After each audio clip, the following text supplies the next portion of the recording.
It's Fatima Mazla, and I'm going to talk about the economics behind the spring break.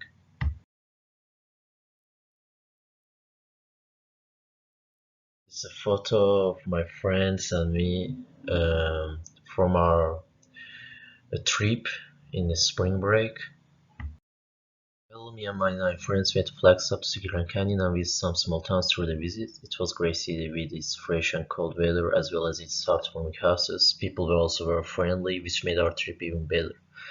Well, local small businesses are affected significantly by spring break. County governments don't generate significant tax revenue from it. Indeed, the only local industry that is clearly and constantly stimulated by spring break is law enforcement. Spring break is real beneficial for northern Arizona. From my own experience, I saw the plethora of tourists visiting Grand Canyon and Ghost Town during my visit. As I mentioned before, we were 10 people and each one spent at least $40 a day, which makes $1,200 for 3 days. We have paid for house and car rental, which were approximately $1,000 together. If you consider that there are thousands of people coming to Flagstaff and spending their money approximately like us, then it turns out to be a significant amount of money for just 1 week. Business earn millions on spring break. Well, now I'm gonna talk about the 3 things I've learned. First, I learned that Grand Canyon always attract great number of tourists even in the freezing weather.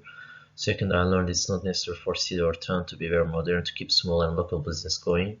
Third, I learned that the main thing in the economy is knowledge because I've seen the small business earning more than other big businesses during my trip.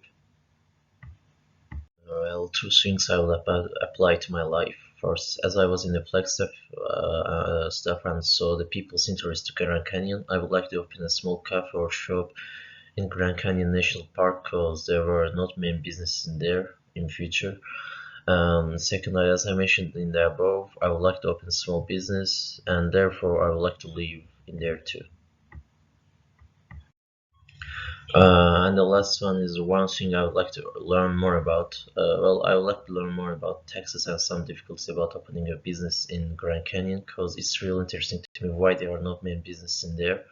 I think there are difficulties because if there would not, then I think there will be numerous shops in there. And thanks for your attention.